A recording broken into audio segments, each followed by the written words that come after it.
This is part 7 of this exciting series where we are studying the primary message of the Bible, Jesus and the rescue of the conscience from guilt. This is part 7 again, and I just want to emphasize to you the fact that the Bible is a big picture of how Jesus, Almighty God, Yahweh, took the conscience from guilt back into innocence in his presence. That's what the Bible's about. It's not a book about cosmological history. I think it's very clear it's about covenantal history. Hence, Old Covenant, New Covenant, Old Testament, New Testament. All right? So that's what we're going to focus on, continue to focus on. And we've been looking at some questions to ask. Do we feel ashamed when we are naked? We've already discovered that no, of course, we don't feel ashamed when we are physically naked. So the nakedness in Genesis has nothing to do with physical nakedness before God. Absurd. We saw that. Are we dead, naked, and ashamed? We have also seen that we are certainly not naked before God, and we are not ashamed. We have no more shame. As believers in Jesus, there is no more shame. No more guilty conscience before God. But we are going to, later on, still address this issue of the conscience. Do we have knowledge of good and evil? Yes, we've already seen that very clearly. For by the law is the knowledge of sin. That's what the tree of the knowledge of good and evil represents, the law. Do we have eternal life? We're also going to look into that. But we have yet to fully explore, which we really could never fully explore, what the Bible has to say about the reality of deadness and nakedness and being ashamed and eternal life as well. But we are continuing this study. Are we dead? Are we dead? Okay, so what we have to do is ask this question: is there still death? So many people are so focused on physical realities, just like the Pharisees. The Pharisees were always focused on physical realities. They wanted satisfaction from physical hunger. They wanted physical domination over Rome. They wanted physical healing. They wanted a physical resurrection. So I would ask you to consider, are you a Pharisee? In other words, what are you longing for? What is your greatest desire? Is your greatest desire Jesus, or is it to have this pristine physical body with a full head of hair like Fabio? Urgh. I can see why people want a physical resurrection, darn it. As I've told friends, I would be a rock star if I had long hair and could flip it. That'll never happen. There's no more death. Sorry, allow me a little bit of facetiousness in this particular study. There is no more death. We have eternal life. Now, what we have to do is dispel futility, okay? What does it mean when the Bible says, in the day you eat thereof, you shall surely die? Genesis 2, verses 16 through 17, the Lord God commanded the man, saying, you may freely eat of every tree in the garden, but you shall not eat of the tree of the knowledge of good and evil. And I believe that means trusting in the knowledge of good and the tree of the knowledge of good and evil, trusting in the law. For in the day that you eat of it, you shall surely die. In that day. So the futility of this argument is shown. The argument that, well, they didn't actually die that day, or dying, you shall surely die. They would say, well, how are they dying? Hello? How were they already dying? Well, we do believe that God created them physically mortal. They were just like the rest of the beasts. But what does the Bible have to say about death? It says, in the day you eat. So people say, well, it means that it was a period of time that this would happen. Well, what does the Bible actually say? Come on. When, Genesis 3, verses 6 through 7, and when the woman saw that the tree was good for food, and that it was pleasing to the eyes, and a tree to be desired to make wise, she took of its fruit and ate. She also gave to her husband with her, and he ate. And the eyes of both of them were opened. They didn't have to wait until physical death for their eyes to be opened. Something happened Their eyes were opened. They were made aware of something. They knew that they were naked. They realized they were exposed to God. They sewed fig leaves together and made girdles for themselves. All right, look at this. Compare these passages. The eyes of both of them were opened in that day. What did God say? In the day you eat, you will die. Watch. They knew they were naked. God says, I heard your voice, Adam, I heard your voice in the garden and I was afraid. That day. He didn't have to wait till physical death. It was that day. God said, in the day you eat, you shall surely die. So what happens? In that day, they knew they were naked. Their eyes were opened. They became afraid. They hid. God said, who told you that you were naked? Their conscience. In that day, they were made aware of already existing nakedness. They just didn't know it without the law. Have you eaten of the tree which I commanded that you should not eat? And also that in the day you ate of it, you would surely die? Romans 3:20. Through the law is the knowledge of sin. They became aware. Who told you you were naked? How did you know you were naked? Romans 7 verse 9. For I was alive without the law once. In other words, I didn't know I was a sinner. I didn't know I was naked before God. Nakedness is never a good thing. I was alive without the law once, but when the commandment came, sin what? Revived. It was already there again, but it revived and I died. That is, I was made aware of my nakedness before God. I was ashamed. I hid. All right? So let's just get rid of that. Yes, it's spiritual death. Some of these believers in fulfillment are saying, oh, there's no such thing as spiritual death. Well, usually those go on to deny the faith because they don't know the reality of the conscience before God. That's the problem. It's never been revealed to them, the reality of being dead before God outside of Jesus Christ.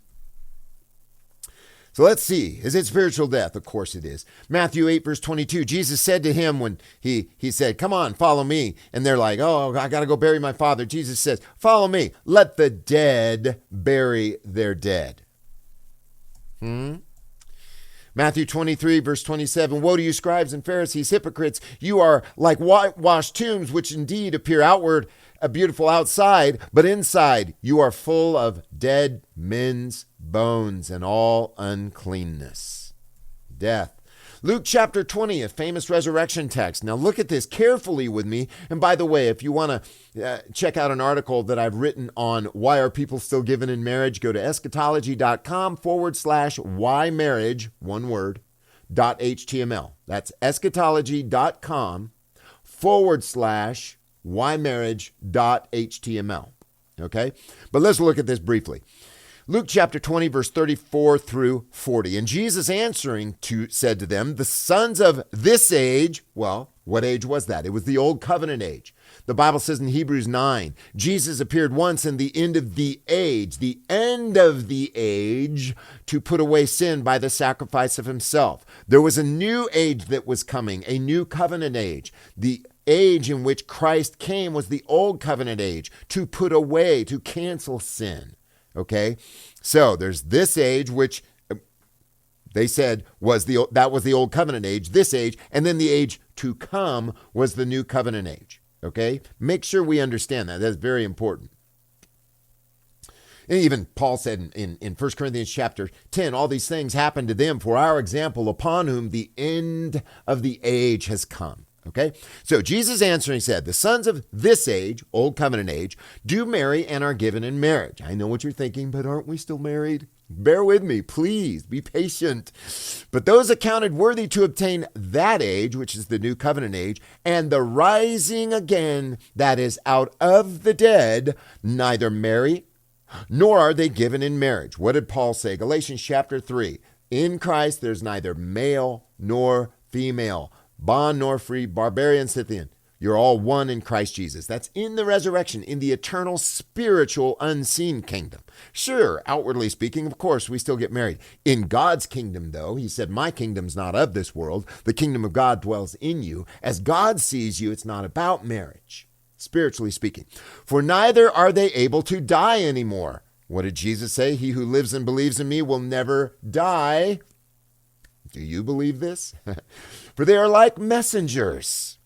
Some translations say angels, but messengers. They are the sons of God. What does 1 John say? Beloved, now are we the sons of God. They're the children. As many as believed him, to them gave he the right to become the what? Children of God, the sons of God. Being sons of the rising again. We are sons of the rising again. Life in Christ, the resurrection. Children of God. And that the dead are raised. Even Moses showed at the bush. Since he does call the Lord the God of Abraham, the God of Isaac, the God of Jacob. And he is not a God of dead, but of living. So I ask the question, are you dead or living? Is he your God or not? Fair question. For all live to him. Look at that. And certain of the scribes answering said, Teacher, you say well. Well, these were the scribes and the Sadducees who were asking the question, who denied the resurrection.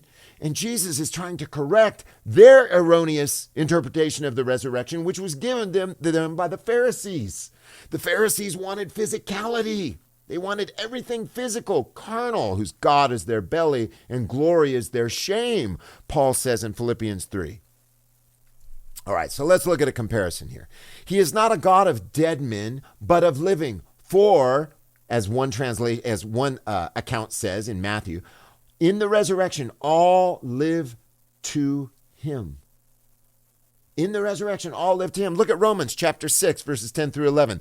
In that he died to the sin, he died once. And in that he lives to God. He lives to God. Is that physical resurrection? No, not at all. Look, so also you reckon yourselves to be dead indeed to the sin and living to God. Is that a physical resurrection? No, it's spiritual resurrection. You say, are you saying Christ rose spiritually? Absolutely. Absolutely. He is the head. He is the first fruits, right? He is the first one to rise. Christ, after him, the first fruits, I should say.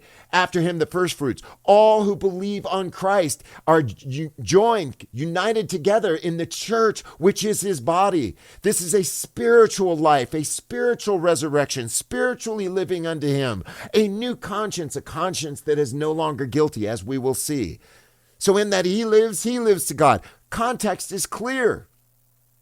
It wouldn't make sense to say, in that he lives physically to God, so also you reckon yourselves to be dead indeed to the sin and living spiritually to God? No, he's talking about spiritual in both cases.